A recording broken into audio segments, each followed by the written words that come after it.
السلام عليكم ورحمة الله وبركاته. أهلا وسهلا بحضراتكم. حلقتنا فيها كل الأحداث اللي تخص الكرة المصرية والعالمية. قبل ما نبدأ حط لايك للفيديو واعمل اشتراك في القناة لو لسه مش مشترك علشان يجيلك كل جديد. أخبار الأهلي: الكاف يحرج جماهير الزمالك وطارق السيد لاعب النادي الأبيض السابق وينفي ما يثار حول اختيار زيزو للفوز بجائزة أفضل لاعب داخل القارة الإفريقية. حسين الشحات وعمرو السولية يزينون التشكيل المثالي للجولة الثالثة من الدوري بعد أدائهم المميز أمام الاتحاد السكندري. وطاهر محمد طاهر يسجل غياب للمرة الأولى منذ انطلاق المسابقة. وجنش يظهر في حراسة المرمى رغم المستوى المميز الذي قدمه المهدي سليمان أمام الأهلي. حالة ارتياح كبيرة تسيطر على الكابتن محمود الخطيب من النقلة الكبيرة التي حدثت لقناة الأهلي بعد انضمام أحمد شوبير لها، خصوصا بعدما أصبح هناك درع وسيف قوي للأهلي إعلاميا في ظل محاولات التضليل والشائعات التي لا تتوقف. مدحت شلبي يواصل الضرب في استقرار الأهلي بالترويج لشائعات عن وجود خلافات بين إمام عاشور وبعض زملائه في الفريق بسبب مشاركته في المباريات أساسية رغم تراجع مستواه.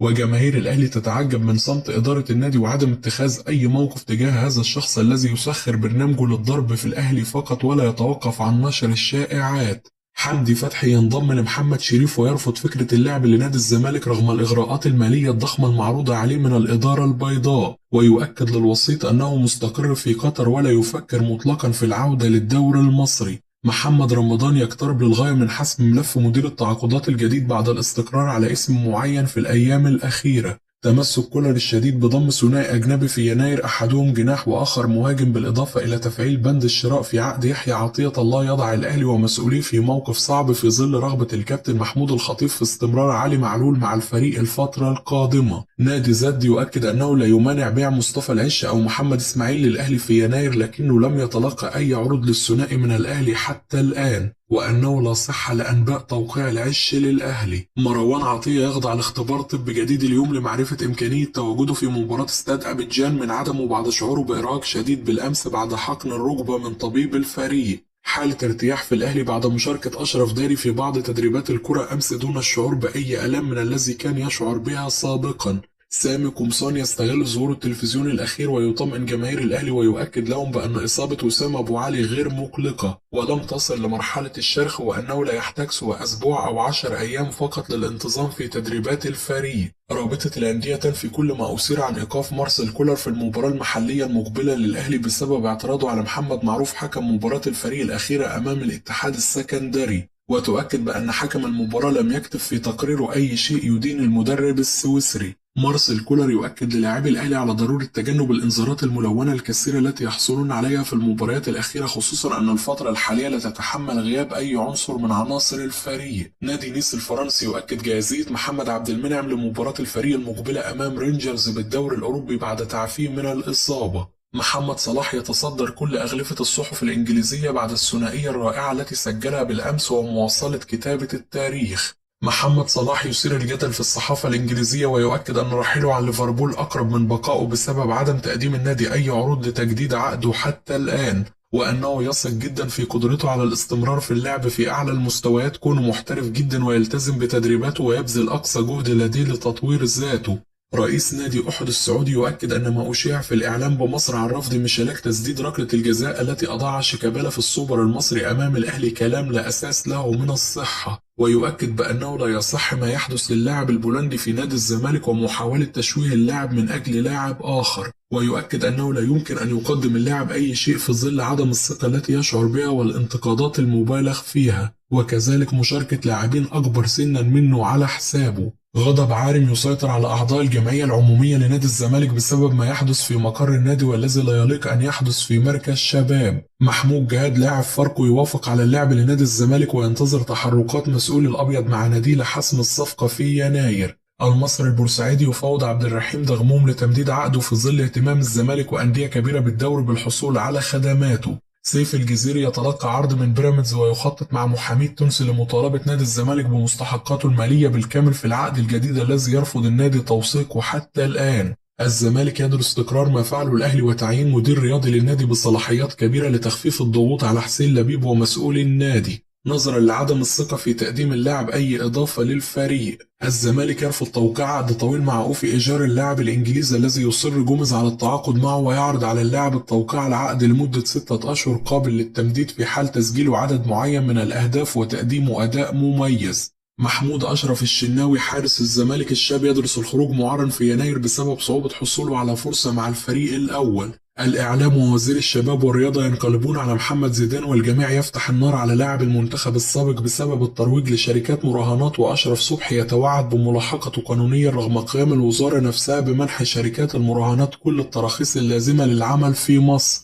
حسام البدري في تصريح أثار غضب بعض جماهير الأهلي. عبد الله السعيد لاعب مميز وتحركاته تدرس، ولا يوجد لاعب في الأهلي نجح في تعويض رحيله حتى الآن، على الرغم من تواجد لاعبين مميزين كثر مثل محمد مجدي قفشة وغيره. كرة القدم وارد فيها كل النتائج، والأهلي واجه سوء توفيق كبير في لقاء الاتحاد السكندري، والمهدي سليمان حارس الاتحاد كان موفق للغاية أمام الأهلي بجانب تأثر الأحمر هجوميا بغياب وسام أبو علي. عدم جاهزية كهربا بدنيا كانت أحد العوامل السلبية أيضا في الفعالية الهجومية للأهلي أمام الاتحاد، وكهربا لم يكن جاهز للمشاركة في المباريات. السويسري مارسيل كولر المدير الفني للنادي الأهلي لا يوجد تجهيز البدلاء، كما أن تبديلاته وتدخلاته الفنية أصبحت في أوقات ثابتة، وهناك شعور سلبي بات يمتلك عدد من لاعبي الأهلي بسبب مارسيل كولر، ومنهم محمد مجدي قفشة وبيرسي تاو. إمام عاشور مشغول بأمور أخرى خارج الملعب ولا بد أن يكون حذر، هو لا يمتلك خبرة، ووارد كونه نجم كبير في الأهلي أن يجد كثيرين يتقربون منه ويتوددون إليه ويريدون أن يكون معهم كل يوم، وهذه الحياة لا تتناسب مع لاعب كرة القدم.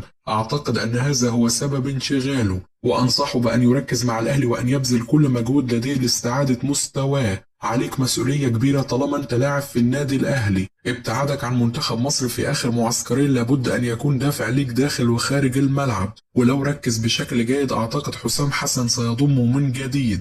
المتحدث الرسمي لنادي استاد أبيجان الإيفواري: نستعد بشكل جيد جدا لمواجهة النادي الأهلي، وسنحاول أن نبقى هادئين في مباراتنا أمام بطل أفريقيا، وسنلعب كرة قدم جيدة، وستكون مباراة صعبة بكل تأكيد، لكننا في أتم الجاهزية وواثق في لاعبي فريقنا. نعلم قيمة الأهلي الكبيرة جيدا، وأنهم لديهم جمهور متحمس دائما ويظهر بشكل قوي في المناسبات الهامة في استاد القاهرة، وبالتأكيد الأجواء لن تكون سهلة. تابعنا مباراة الأهلي الأخيرة بالدوري وقدموا مباراة كبيرة، وكان هناك عدم توفيق يواجههم ومنعهم من تسجيل الأهداف، لكنهم وصلوا لمرمى المنافس كثيرا، وعلينا أن نمنعهم من الوصول لمرمانا حتى نخرج بنتيجة إيجابية. واثق أننا سنجعل الأمور صعبة على بطل أفريقيا، وسنبذل قصارى جهدنا للوصول إلى نتيجة جيدة. مر 54 سنة منذ آخر ظهور لفريقنا في دوري أبطال أفريقيا، وعودنا هذه النسخة والفريق بلاعبين متمرسين، والعديد منهم شارك في هذه المنافسة من قبل مع فرق أخرى. نطمح أن نذهب إلى أبعد ما يمكن في هذه المنافسة القارية الكبيرة هذا العام،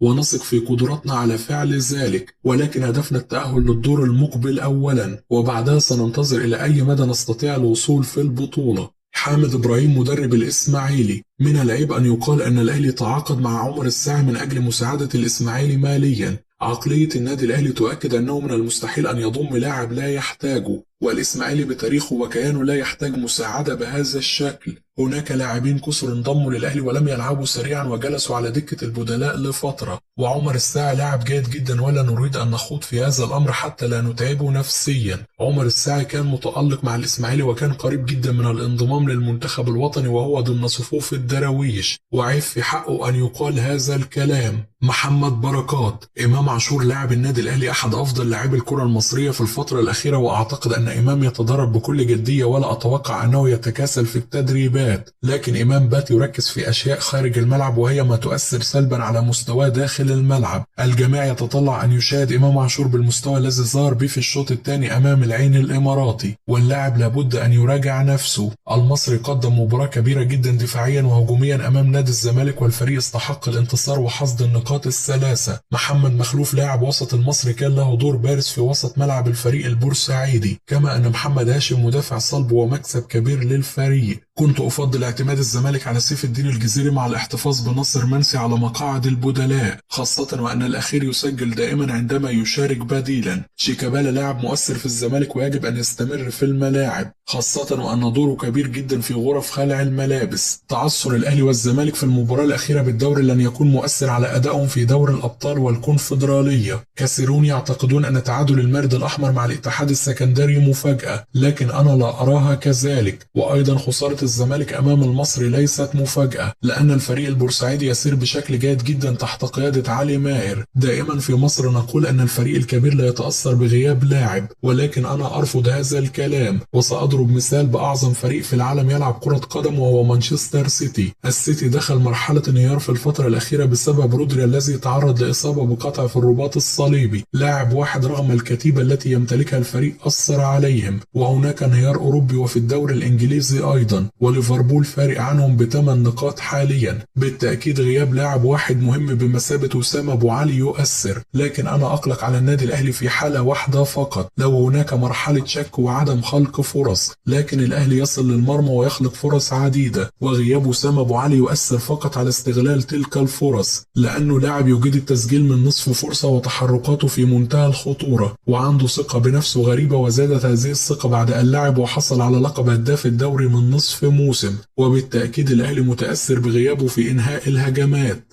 كده تكون انتهت أخبارنا، أشوفكم على خير في حلقة جديدة.